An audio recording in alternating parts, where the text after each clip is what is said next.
झुकी हजानी टूटी है ये सुधीर भैया।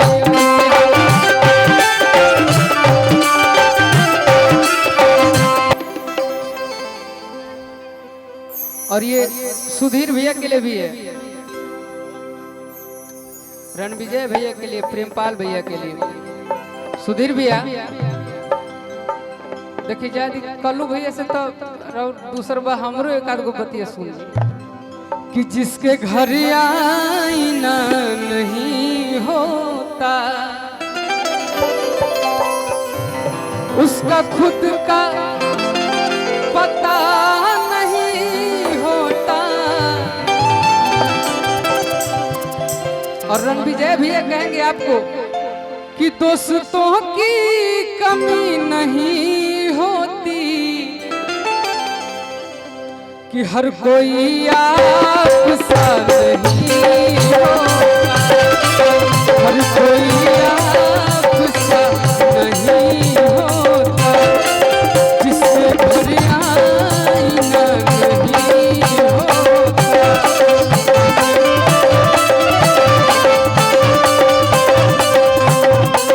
उसका खुद का पता नहीं होता, उसका खुद का पता जिससे घर कब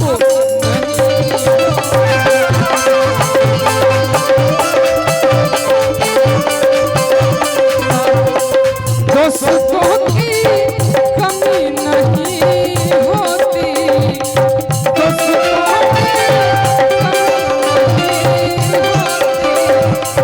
हर कोई आपसा नहीं होता,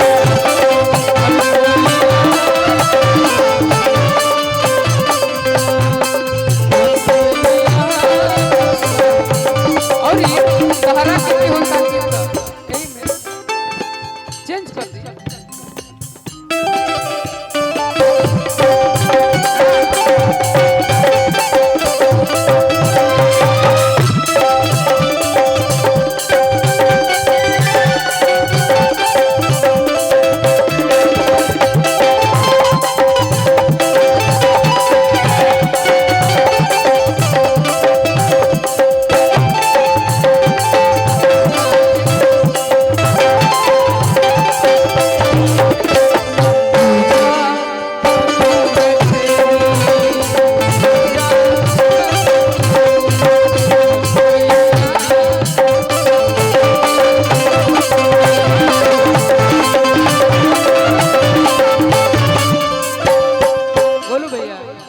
चंद्र भैया माइक ले लिया हमारा से 1 मिनट में ही का रुकिए।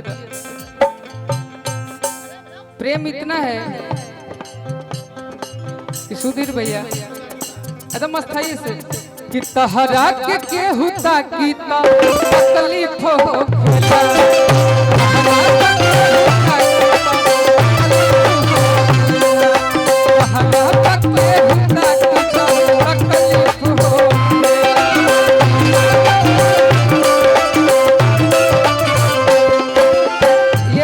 आंसू भैया कल्लू भैया के लिए कहते हैं और हम कह रहे हैं अपने बड़े भैया के लिए। आंसुआ सोचता टाइगर हो गइल बा अभी एकरा पता नहीं के ये रॉयल बंगाल रॉयल बिहार सब बैठल गई जा झारखंड टाइगर बहुत बन हमने तहरा पर के हुता तकलीफ हो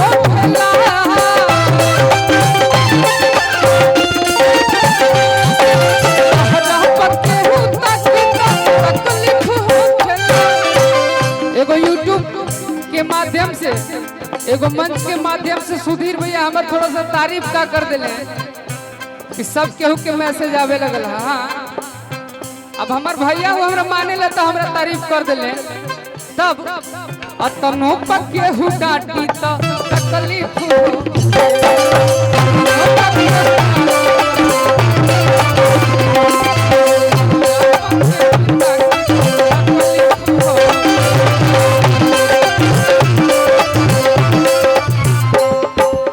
हर दीदार खातिर आई तो हर गली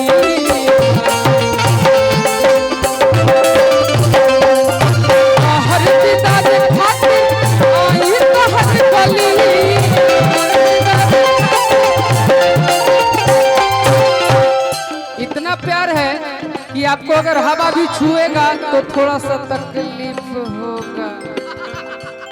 कल्लू बैठल बा, दू हाली हमारे घर पे आइल बा कल्लुआ, दू हाली कल्लू दू हाली हमारे घर पे आ चुकल बा। आई बिको हमारे बेटा है, भाई है, बाबू है, कर अब घर के हुए तो घरे ना चाहिए। हमरा जहाँ तक पता बा कि कल्लुए के पापा भी उनका के कल्लुए कहेले, तो उनका चाचा कहे ना कहीं तो हर दीदार खातिर आई तहर गली।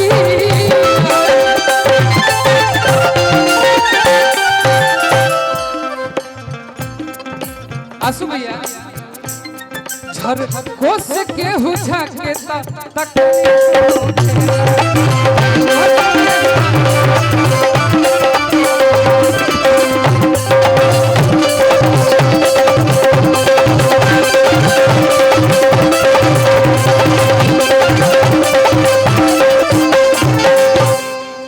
बहुत बहुत खूब।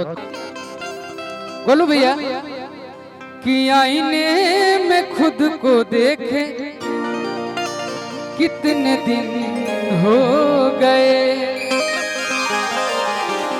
कि आईने में खुद को देखे कितने दिन हो गए। ओ दिल में रहने वाले तुम कहाँ खो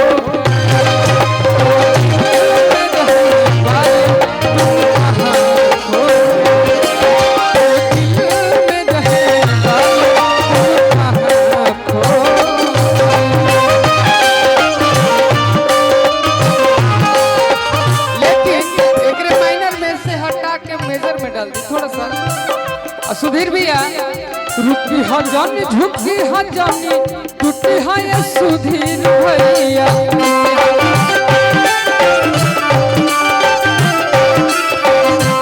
रुकी हा जानी झुकी हा जानी टूटी हा ये सुधीर भैया। तोहरा के जाने पूरा गैया ये सुधीर भैया।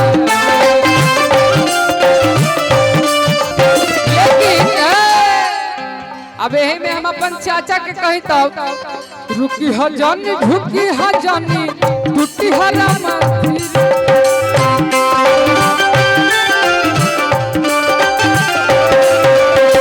रुकी हा जानी झुकी हा जानी टूटी हा रामा। रणविजय चाचा अकी तोहरा के जाने बाचा बाचा